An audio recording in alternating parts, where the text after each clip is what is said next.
विचारक, विश्वास और इमारतें। इसमें क्या किए थे हम? बौद्ध धर्म के बारे में खत्म कर चुके थे, स्तूप के बारे में, गौतम बुद्ध के बारे में, उनके पिटक के बारे में और भी सब चीज़ों के बारे में। आज हम शुरू करने वाले हैं जैन धर्म के बारे में, उसी चैप्टर का दूसरा भाग। कोशिश करेंगे आज ही इसे हम खत्म करने का। क्या है जैन धर्म? तो जैन धर्म में शिक्षकों को तीर्थकर कहा जाता है। अन्य धर्मों की तरह इसमें भी कोई मुख्य लक्ष्य नहीं होता। जैन धर्म में आज तक 24 तीर्थकर हुए हैं जिन्होंने जैन धर्म के विकास में क्या किया था? बहुत ही महत्वपूर्ण भूमिका निभाई थी। तो सर दिक्कत देखिए, एक चीज और क्या था, जैन धर्म में 24 तीर्थकर तो थे, जिसमें सबसे बड़े कौन थे? सबसे पहले तीर्थकर कौन थे? ऋषभदेव। लेकिन सबसे ज्यादा फेमस जो हुए सो सबसे अंतिम वाले तीर्थकर थे महावीर जैन। कारण जैन धर्म को सबसे ज्यादा ऊंचाई तक पहुंचाने का जो सबसे बड़ा कार्य किए थे वो थे महावीर जैन ही, इसीलिए इन्हें वास्तविक संस्थापक भी माना जाता है। अब सर क्या है जैन धर्म में? आज नहीं, हाँ, प्रथम तीर्थकर ऋषभदेव ने वर्तमान युग में जैन सिद्धांतों की स्थापना की। धर्मों में, हर एक धर्म में थोड़ी थोड़ी बुराइयां तो होती ही है, आज भी है। तो क्या है कि लोग जब किसी चीज को देख के बुरा मानने लगते हैं कि ये अच्छा नहीं है, तो उसको बदलने की कोशिश करते हैं, तो अपने अपने स्तर से बदलने की कोशिश करते हैं। तो यहाँ भी ऋषभदेव क्या है, समाज की कुछ कुरीतियों को देखते हुए इन्होंने भी क्या किया, अपना एक धर्म की स्थापना की जो लोगों को क्या है, विश्वास दे, सत्यता दे, जो गलतियां हैं उसके सुधारने की कोशिश करे। फिर है तायस्मा तीर्थकर, पास सर्वनाथ, इन्हीं के नाम पे पारसनाथ है जो आपका इधर गिरिडीह साइड में है। ये पूरे विश्व में फेमस है जैन धर्मों के लिए। और सबसे अंत है 24वें तीर्थकर महावीर स्वामी, अंतिम तीर्थकर, जिनका महत्व देखो। महत्व, तीर्थकरों को जीन कहा जाता है जो सांसारिक मोह पर विजय प्राप्त कर मोक्ष मार्ग अपना लेते हैं। मतलब क्या हुआ? तीर्थकर उन्हें कहा जाता है जो अपने पूरे सांसारिक जीवन को त्याग दिए, सब कुछ त्याग दिए, कपड़ा लत्ता, धन दौलत, संपत्ति, सब कुछ, और मोक्ष की प्राप्ति के राग में निकल गए। उन्हें ही जीन या तीर्थकर कहा जाता था। जैन धर्म की शिक्षाएं। तो सर जैन धर्म में क्या क्या शिक्षा दिया जाता था? तब पहला, जैन धर्म में अहिंसा सबसे महत्वपूर्ण सिद्धांत है कि आपको हिंसा नहीं करना है। हिंसा नहीं करना है मतलब कुछ भी नहीं करना है, हिंसा करना नहीं है, हिंसिक मांस मछली नहीं खाना है। जैन धर्म के अनुसार संसार में उपस्थित हर चीज में जीवन है। इनके अनुसार प्रत्येक सजीव एवं निर्जीव चीज में जान है। बाकी धर्म सजीवों को इज्जत देता है, हमारा धर्म भी देता है, लेकिन हम निर्जीव को क्या करते हैं? सजीव नहीं मानते। हम मानते हैं, हिंदू धर्म में मानते हैं। लोग कहेंगे कैसे? तो हम पर्वतों की पूजा करते हैं, हम प्रकृति की पूजा करते हैं, नदियों की पूजा करते हैं, पहाड़ों की पूजा करते हैं, सूर्य की पूजा करते हैं, चंद्रमा की पूजा करते हैं। सनातन धर्म हमें सिखाता है कि जो चीज हमें शिक्षा दे, हमें उन सब चीजों का क्या करना चाहिए? आदर सत्कार करना चाहिए, उनकी पूजा करना चाहिए, जो भी हो, चाहे वो एक छोटी सी चींटी हो या फिर तो सूर्य हो। तो ये हमारे धर्म में भी है। फिर है, इसलिए मनुष्य को सभी के प्रति अहिंसा का रास्ता अपनाना चाहिए और उसे किसी भी प्रकार के पौधे, कीड़े मकोड़े, जानवर या मनुष्य को नहीं मारना चाहिए। जैन धर्म के अनुसार जन्म और देखो ये वाला, देखिए इसी के लिए देखो ये इस्तेमाल किया जाता है। कभी देखे होंगे आप, इन लोग अपने हाथ में लेके घूमते हैं। काहे ले घूमते हैं? हवा देने के लिए? नहीं सर, जब कभी बैठते हैं कहीं पे तो उनके बैठने से चींटी भी ना मर जाए, इसीलिए ये क्या करते हैं? इनका इस्तेमाल करते हैं कि वहां पे बैठ के उसको झाड़ू मार देंगे ताकि चींटियां हट जाए। समझे?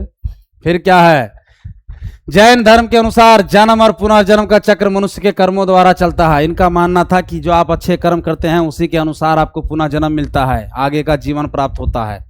मनुष्य जो जीवन को इस चक्र से बाहर निकलकर मोक्ष प्राप्त करना है होता है। मनुष्य जो जीवन को इस चक्र से बाहर निकालकर, क्या लिखा है पता नहीं सर, शायद इसका अर्थ ये होगा कि मनुष्य का जो जीवन है, अगर कहीं आप मोक्ष प्राप्त करना चाहते हैं तो ये मोह माया वाला जिंदगी से आपको बाहर निकलना होगा। नेक्स्ट क्या, इस मोक्ष की प्राप्ति केवल त्याग और तपस्या द्वारा ही की जा सकती है। हाँ, इसमें ये एक चीज दिक्कत था सर, ये बाकी धर्मों से इसलिए भी अलग था और कठोर इसलिए था कि इसमें क्या था, मोक्ष की प्राप्ति केवल और केवल त्याग से और तपस्या से कर सकते हैं, प्राप्त कर सकते हैं। ये इनका सिद्धांत था। इसीलिए क्या है, सांसारिक जीवन सब कुछ छोड़ना पड़ता है इसमें। बाकी धर्मों में ऐसा नहीं है। हिंदू धर्म में आप मोक्ष प्राप्त करना है, साधु बन जाइए, घूमिए देश दुनिया, परिवार से भी रिश्ता रखिएगा, कोई बड़ा चीज नहीं है। आप दूसरे में जाइएगा, बौद्ध धर्म में भी यही था, अपने संतों के साथ घूमिए, जैसा रहना है जीवन जीजिए, पूरे तरह से कठोर तपस्या नहीं करते रहना है, लेकिन इसमें था। इसलिए जैन धर्म में त्याग और तपस्या को एक अनिवार्य नियम बनाया गया। मोक्ष प्राप्त करना हर कोई चाहता है, तो इसीलिए क्या किया, जैन धर्म में त्याग और तपस्या को एक अनिवार्य नियम बनाया गया। जैन साधु, देखो एक चीज समझिए, ये जो मुंह पे ऐसे बांध के रखते हैं, क्यों रखते हैं? पहले हम लोग को भी लगता था कि कोरोना से पहले इन लोग बांध के लेके घूम रहा है, मास्क तो इन लोग के समय में चल रहा था। नहीं सर, ये पहनते हैं मास्क इसके लिए क्योंकि इनको लगता है कि वातावरण में भी बहुत सारे कीड़े मकोड़े हैं, अगर हम बात करने के लिए मुंह खोलेंगे तो वो कीड़े मकोड़े हमारे मुंह में चले जाएंगे और उनकी मृत्यु हो जाएगी। इसीलिए ये मास्क पहनते हैं मुंह में, ऐसा हमें जानकारी है। हम इसका पूरे तरह से क्या बोलते हैं, भरोसा नहीं करते हैं, या पूरे तरह से इसको हम साबित नहीं करते हैं। हो सकता है और भी रीजन हो सकता है।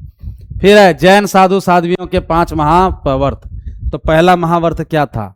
अहिंसा महाव्रत। अहिंसा महाव्रत मतलब किसी भी जीव को सूक्ष्म रूप से भी नुकसान ना पहुंचाना, चाहे चींटी हो या कुछ भी हो, कभी भी गलती से उनको हानि नहीं पहुंचाना है। नेक्स्ट सत्य महाव्रत, हमेशा हितकारी, मित और प्रिय वचन बोलना, झूठ का पूर्ण त्याग करना। मतलब क्या है, हमेशा लोगों के बारे में सोचना, हित, उनके हित के बारे में सोचना, मित कम बोलना, अच्छा बोलना, सच बोलना, और झूठ का एकदम पूर्ण त्याग, झूठ बोलना ही नहीं है। फिर है आस्ते अचौर्य महाव्रत, मतलब बिना दी गई वस्तु को कभी भी ग्रहण नहीं करना। ऐसा नहीं कि सर यहाँ गए हैं, मोबाइल रखा हुआ था, उठा लिए चल लिए, मोबाइल छोड़िए, यहाँ पे अगर एक बिस्किट या रखा हुआ या कोई भी छोटा सामान रखा हुआ है, आप बिना वजह बिना पूछे उससे नहीं ले सकते, ये इसमें बताया गया था। फिर है आप ब्रह्मचर्य महाव्रत, मतलब मन वचन और काया से मैथुन कर्म का पूर्ण त्याग और इंद्रियों पर संयम। मतलब ब्रह्मचर्य मतलब परिवार, रिश्ता नाता, शादी विधि, बीवी बाल बच्चा सबसे त्याग कर देना, पूरे तरह से ब्रह्मचर्य जीवन जीना, मतलब कुंवारा जिंदा कुंवारे रहना। आप परिग्रह महाव्रत, धन संपत्ति और वस्तुओं के प्रति मोह महत्व का त्याग करना। जो मोह लगा हुआ है ये उनमें भी था, बौद्ध धर्म में भी, ये मोह माया जो लगा हुआ है उसका त्याग करना। कि 4 जगह घर है तो नहीं 8 जगह बनाएंगे, भारत में घर है पाकिस्तान में बनाएंगे, तो वो सबका है। बोल रहे अभी इंडिया में रह रहे हैं, अभी चांद में अपना घर बनाएंगे, सबका अलग अलग इच्छा है।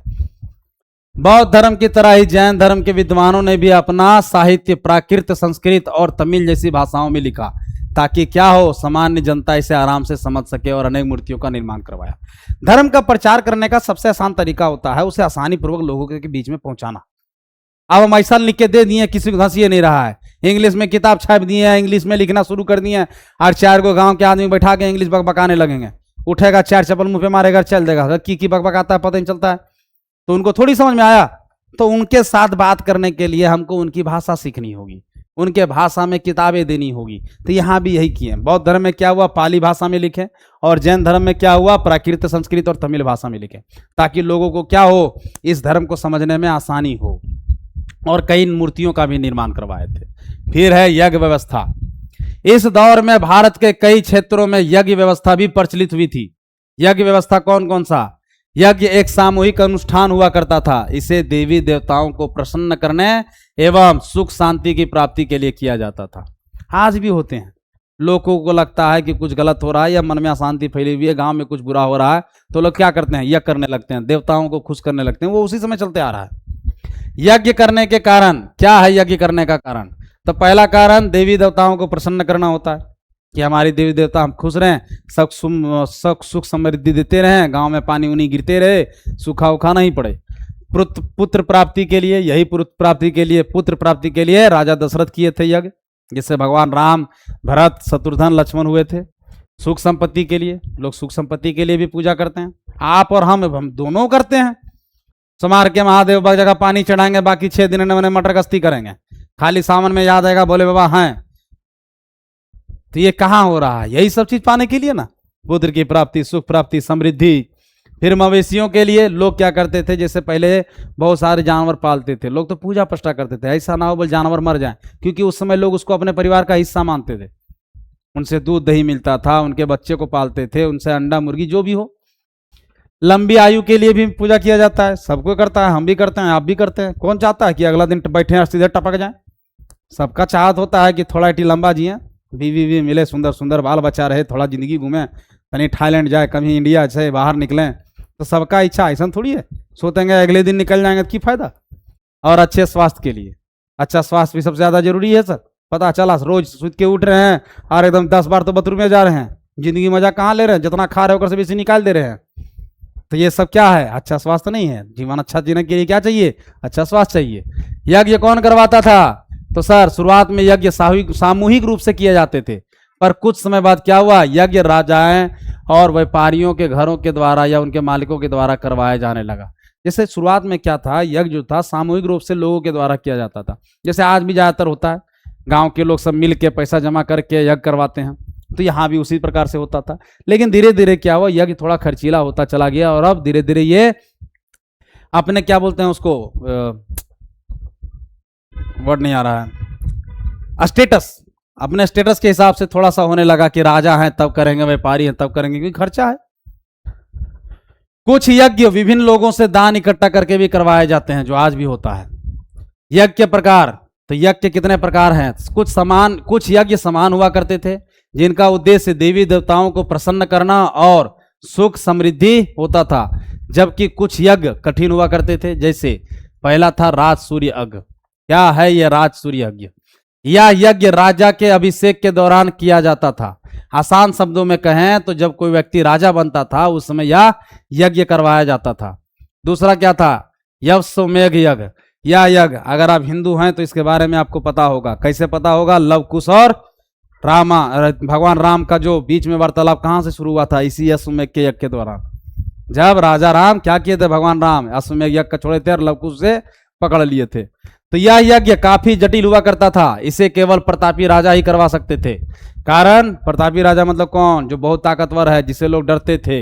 एक कारण क्या था? इस यज्ञ के अंतर्गत एक घोड़े को तैयार किया जाता था और उसे सजाकर आजाद छोड़ दिया जाता था, और इसे केवल प्रतापी यानी बहुत शक्तिशाली राजा ही करवा सकते थे। कारण, अगर जो भी आदमी इस घोड़े को, जैसे हमारा राज्य, हम कोई भगवान या कोई देवता जो रहे होंगे, देवता नहीं गलत बोल रहे, जैसे कोई राजा अश्वमेघ का यज्ञ छोड़ दिए, तो ये जिस भी गली में घुसा, जिस भी राजा के गांव में गया, किसी राज्य में गया, वहां का राजा अगर इसको वहां से चुपचाप पास होने दिया, तो इसका मतलब हम जो राजा छोड़ा है अश्वमेघ का घोड़ा, उसके अधीनता स्वीकार करते हैं। और अगर आप उसको रोक दिए तो इसका मतलब उस राजा से हमें युद्ध करना होगा जो घोड़ा छोड़ा है और जिसके यहां घोड़ा रोका गया। अब ये दोनों के बीच में युद्ध होगा, तो इसीलिए कठिन था। बहुत सारे राज्य थे, लड़ाई झगड़ा होते रहेगा। फिर है बौद्ध, जैन और ब्राह्मण व्यवस्था। क्या है? तो बौद्ध जैन द्वारा ब्राह्मण व्यवस्था को पूरी तरह से नकार दिया गया। इनके द्वारा जाति व्यवस्था और वर्ण व्यवस्था को पूरी तरह से विरोध किया गया। समाज में समानता स्थापित करने के बाद की बात है। जन्म के आधार पर समाज में ऊंच नीच की विचारधारा को गलत बताया गया। सही कर्मों से मोक्ष प्राप्ति पर जोर दिया गया। मतलब क्या है? ब्राह्मण में थोड़ी सी तो कुछ गलतियां थी। हम क्या हैं, ये आज भी है, कहीं ना कहीं तो है। छोटे कास्ट के लोगों को लोग जो हैं हिंदू धर्म में, बड़े कास्ट के लोग अपने समान नहीं मानते, आज भी कुछ हैं, और पहले बहुत ज्यादा था। तो ये चीजें क्या था, बौद्ध धर्म और जैन धर्म में बुरा माना जाता था, तो इसका विरोध किया गया। लोगों को जन्म के आधार पे बराबर नहीं दिया जाए, उनको असमानता ना देखा जाए, कर्म देखा जाए कि वो क्या कर रहा है, उसके हिसाब से उसको इज्जत दिया जाए। ये था ये दोनों धर्म का कहना, लेकिन ब्राह्मण में ऐसा नहीं था। जैन धर्म और बौद्ध धर्म में क्या समानता था? तो सर दोनों ही धर्म के संस्थापक बिहार से संबंधित थे। दोनों धर्म ब्राह्मणवादी व्यवस्था का विरोध करते थे। मूर्ति पूजा का दोनों धर्म विरोध करते थे। अहिंसा दोनों धर्म मानते थे। हाँ, बौद्ध धर्म में क्या था कि हम जीवों की हत्या नहीं करेंगे। कोई जीव अगर उम्र के साथ प्राकृतिक तौर पे मर गया तो हम उसका मांस ग्रहण कर सकते हैं। लेकिन जैन धर्म में क्या था कि ग्रहण ही नहीं करना है, चाहे वो अपने मरे चाहे मार दिए। फिर है अहिंसा पे पवित्रता और संयम पर बल। फिर है जातिवाद का विरोध। जातिवाद का विरोध तो जैन धर्म में भी हुआ है और बौद्ध धर्म में भी, दोनों में हुआ है। और जीवन का अंतिम लक्ष्य मोक्ष प्राप्ति है, ये दोनों धर्म ने कहा है। जैन धर्म और बौद्ध धर्म में क्या विसमानताएं हैं, असमानताएं? तो जैन धर्म ईश्वर के अस्तित्व को नहीं मानता था कि भगवान कुछ नहीं होता, सब बस कर्मों का फल होता है। और बौद्ध धर्म में ईश्वर के मामले में मौन था। ये कुछ लोग मानते थे, कुछ लोग नहीं मानते थे, तो इसे मौन रखा गया। बौद्ध धर्म द्वारा मोक्ष प्राप्ति हेतु कर्म करना आवश्यक था, जबकि जैन धर्म मानता है कि तप और व्रत द्वारा ही मोक्ष प्राप्त किया जा सकता है। बौद्ध धर्म मानता था कि अगर मोक्ष प्राप्त करना है तो अच्छे कर्म कीजिए, अच्छे कर्म कीजिएगा तो आपको मोक्ष की प्राप्ति होगी। जबकि जैन धर्म में क्या था कि नहीं, सिर्फ अच्छे कर्म नहीं, तप कीजिए, तपस्या कीजिए और कठोर तपस्या कीजिए, तब आपको मोक्ष की प्राप्ति होगी। फिर है बौद्ध धर्म के अनुसार बीच का रास्ता अपनाया गया। बौद्ध धर्म के अनुसार बीच का रास्ता अपनाकर मोक्ष प्राप्त किया जा सकता है, जबकि जैन धर्म के अनुसार खुद को अधिक से अधिक कष्ट देकर ही मोक्ष प्राप्त कर सकते हैं। बौद्ध धर्म में क्या था कि नहीं, अपने शरीर को बहुत ज्यादा कष्ट नहीं देना, नॉर्मल जिंदगी जीजिए, शांतिपूर्वक घूमिए फिरिए, पूजा पष्टा कीजिए, उसी से आपका क्या होगा, मोक्ष प्राप्ति हो जाएगी। जैन धर्म में ऐसा नहीं था कि नहीं नहीं नहीं नहीं, ऐसे नहीं होगा, अपने शरीर को जितना कष्ट दे सकते हैं उतना कष्ट दीजिए, तब आपको मोक्ष की प्राप्ति होगी। तो कष्ट किस प्रकार से देंगे? तो आज भी देखिएगा जैन धर्म में लोग केशलोचन नाम का एक परंपरा निभाते हैं। उसमें क्या करते हैं, अपने शरीर का बाल अपने हाथ से ही पूरे नोचते हैं। वे लोग जैन धर्म में जो भी धर्म में घुस चुके हैं, जो भिक्षु बन चुके हैं, जैन मुनि बन चुके हैं, वो कभी भी वो क्या करते हैं, दो रहते हैं, एक है श्वेतांबर, एक है पीतांबर। पीतांबर वाले क्या हैं, जो कपड़ा ही नहीं पहनते, और एक है श्वेतांबर जो श्वेत कपड़ा पहनते हैं। तो पीतांबर वाले क्या है कि वे कपड़ा का भी त्याग कर दिए, आप ठंड रहे, गर्मी रहे, बरसात रहे, कुछ नहीं पहनेंगे, नीचे जमीन पे सोएंगे, शाम के सूरज ढलने के बाद खाना नहीं खाएंगे, और सबसे बड़ा चीज, बीमार हो जाएं या मर जाएं लेकिन कभी भी मेडिसिन नहीं खाएंगे, क्योंकि ऐसा माना जाता है कि बहुत सारे लगभग मेडिसिन हैं जो इसमें क्या किया जाता है, कीड़े मकोड़ों का इस्तेमाल किया जाता है, जीवों का इस्तेमाल किया जाता है उसे बनाने के लिए। तो ये बहुत कठोर है, बहुत ही ज्यादा कठोर। बौद्ध धर्म में सत्वों को जीवित माना जाता है, उनके प्रति अहिंसा पर भी जोर दिया गया, जबकि जैन धर्म में निर्जीव वस्तुओं को भी जीवित माना जाता है और उनके प्रति अहिंसा पर भी जोर दिया गया। बौद्ध धर्म में सजीव लोगों को क्या किया गया, जीवित माना गया, जिनमें जान है, और उनके साथ अहिंसा का व्यवहार करने के लिए बोला गया। लेकिन जैन धर्म में ऐसा नहीं है, सजीव हो या निर्जीव हो सब में जान है, ऐसा मानते थे ये लोग। बौद्ध धर्म में धर्म प्रचार के लिए संघ हुआ करते थे, जबकि जैन धर्म में धर्म के प्रचार के लिए प्रचारक हुआ करते थे। ठीक सर, ये चैप्टर आपका अंत हो गया। आई होप आपको पसंद आया होगा। हम तो अपने तरफ से पूरी तरह से कोशिश किए हैं, कुछ कमी रह गई हो तो कमेंट है, अच्छा है तो अच्छा बोलिए, खराब है तो दो चार को सुना दीजिए। बाकी मिलते हैं फिर अगले वीडियो में अगले चैप्टर के साथ, तब तक के लिए धन्यवाद। लाइक करें, शेयर करें, सब्सक्राइब करें। आपका अपना चैनल @दी स्टडी ठिकाना, दी न करें भुला गया रही। धन्यवाद।